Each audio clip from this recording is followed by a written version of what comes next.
ఏంటి మీ ఆయన రోజు తాగొస్తున్నాడా? మా దేవుని నమ్ముకోండి వెంటనే మానేస్తాడు. ఏంటి మీ ఆయనకి యాక్సిడెంట్ అయిందా?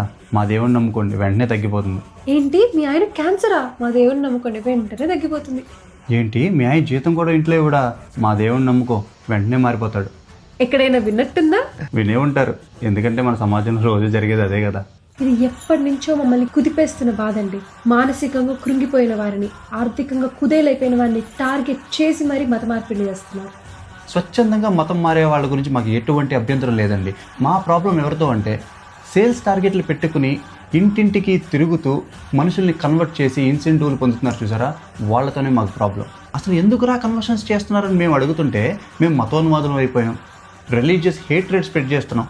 మాలా నూటికో కోటికో ఒక్కరు ప్రశ్నిస్తున్నా కూడా ఇన్ని కన్వర్షన్స్ చేస్తున్నారంటే అసలు ఒక్కరు కూడా ప్రశ్నించకపోతే మమ్మల్ని అసలు బతకనిస్తారా? కన్వర్షన్స్లో కీ పాయింట్ ఏదో తెలుసా అండి? మన ఇంట్లో ఆడవాళ్ళు ఒక్కరిని లాగేశారంటే చాలు, వాళ్ళతో పాటు హస్బెండ్ వెళ్ళాల్సి వస్తుంది, వాళ్ళ పిల్లలు వెళ్ళాల్సి వస్తుంది. ఆటోమేటిక్గా వాళ్ళ తర్వాత జనరేషన్స్ అన్నీ కూడా వాళ్ళలోనే ఉండిపోతారు. సరే వాళ్ళు వాళ్ళ ఇష్టం ప్రకారం వెళ్ళారు, ఇప్పుడు మీకేంట్రా నొప్పి అంటారా? వాళ్ళు మతం మారి వాళ్ళ దేవుని వాళ్ళు పూజించుకుంటే ఏ ఒక్కరికి ప్రాబ్లం లేదండి. మారినప్పటి నుంచి హిందూ దేవుళ్ళని తిట్టడం, మీ దేవుళ్ళు సైతాన్లు అనడం, గడప గడపకి తిరిగి చుట్టుపక్కల ఇంటి వాళ్ళని మార్చేయడం, వాళ్ళు పనిచేసే ఆఫీసుల్లో పక్కనున్న ఆడవాళ్ళని మార్చడం, ఇలా ఇలా ఇలా సొసైటీలో రోజు చొచ్చుకుపోతూనే ఉంది. ఇప్పుడు కొందరు ఫెమినిస్టులు వచ్చేసి ఏంటి ఆడవాళ్ళనే బ్లేమ్ చేస్తారు, మగవాళ్ళు ఏం చేయట్లేదా అని అనకండి. ఇక్కడ టాపిక్ ఆడ మగ కాదండి, స్త్రీ ఇంటికి ఆయువు పట్టు లాంటిది. ఇంట్లో ఉన్న ఆ ఒక్క ఆడ మనిషిని మారిస్తే ఇంట్లో ఉన్న అందరూ ఆటోమేటిక్గా మారిపోతారు. ఏంటండి 2026లో కూడా ఇంకా మతం మతం అంటున్నారు అంటారా?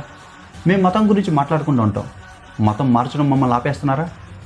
లేదే. మతం అంటే ఇక్కడ ఓన్లీ దేవుడు కాదండి, మన కల్చర్ కూడా. పొలం దున్నడానికి ట్రాక్టర్ కొనుక్కుంటే ట్రాక్టర్కి పూజ చేసి పొలంలో దించే సంప్రదాయం మనది. పిల్లలు చదువుకోవడానికి పుస్తకాలు కొనుక్కుంటే పుస్తకాల మీద ఓం పెట్టి సరస్వతీదేవికి దండం పెట్టుకుని స్కూల్కి పంపించే సంప్రదాయాలు మనవి. మరి వాటన్నిటి మనుగడ సంగతి ఏంటి? మీరు మతం మార్చుకుంటూ పోతే అందరినీ ఈ దేశం తన అస్తిత్వాన్ని కోల్పోతుంది. మతం మారడం వల్ల ఏది మారదండి. జననం మరణం తథ్యం. మీ ధర్మాన్ని మీరు ఆచరించుకోండి, మా ధర్మాన్ని మమ్మల్ని ఆచరించుకోనివ్వండి. జై శ్రీరామ్, జై హింద్.